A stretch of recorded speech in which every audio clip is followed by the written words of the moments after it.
And now Storm Tracker weather with meteorologist Paul Bean. While temperatures are still warm and a lot of that snow has finally pushed its way out, there is a chance of some scattered storms over in the eastern side of the state over tonight. But for the most part, the bulk of it is gone. The driving force behind that system is gone.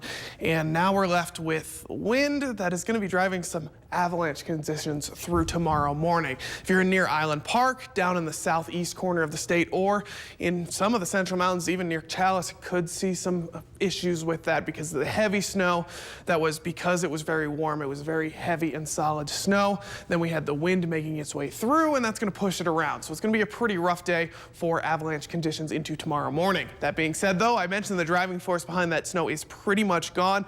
Almost nothing going on over the last hour or so, but it was the last couple of hours that burned that system off. You can notice it until around 3 o'clock in the afternoon. Now, that being said, we're not done with the snow by a long shot, but we do have a few days of break. You can see that long wave that out in the Pacific Ocean is going to start to make its way through, and it's going to take a little bit of time. We're expecting some scattered systems on Tuesday, and then moving into Thursday is when we see the heavy snow that's going to make its way through. We don't have totals yet, but it is going to be expected that day to make its way through. So tomorrow, expect it to be clear for the most part, but take a look over in the central mountains. This is around noon. You can already see that wave starting to make its way through Haley and Stanley. Pushing that further into the evening, you'll already see some rain in northern Idaho, snow making its way up the mountains. Pushing it even further to the end of the day, already seeing snow in some of the peaks of the central mountains. And that's going to move over completely on Wednesday, seeing some scattered systems, and it's going to solidify on Thursday with the worst of this next system making its way through. Now for tonight, though, completely avoiding any mention of snow because it's mostly cloudy. This is our break, 17 in Pocatello, 9 in Idaho Falls. That wind dies down. It's going to be a little bit nicer. Central mountains as well, still single digits, but nicer with the wind starting to die down. No wind chill, 7 in Chalice, 9 in Salmon.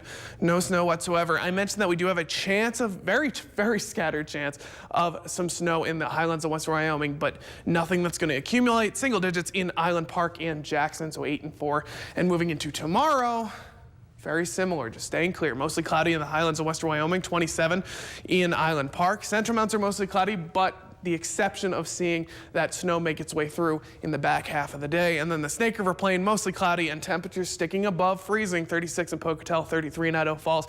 It'll help clear out some of that drifting snow, start to melt it down, even though we do have some more on its way in the 7-day. Let's take a quick look at your Southeast Idaho Chevy dealer 7-day forecast, because Wednesday and Thursday we do have that snow making its way back in, but Thursday, definitely the day that's going to be the worst. The temperature's not too bad though, 39 on Wednesday that moved through. Idaho Falls, very similar, scattered on Wednesday, full snow on Thursday, but there's a chance on Friday as well moving out. Temperatures a little bit worse though, only getting up to 29, staying below freezing. Over in the Teton area, chance, full snow, a chance again, very similar to Idaho Falls. Temperatures actually warmer in the mountains than Idaho Falls with a 35 and a 33 on Wednesday and Thursday. And then finally for your central mountains, Wednesday and Thursday with the snow. And I mentioned that Tuesday evening you see that chance of snow make its way through.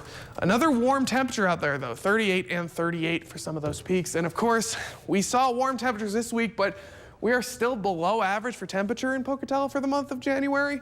True or false? We'll have the answer coming up.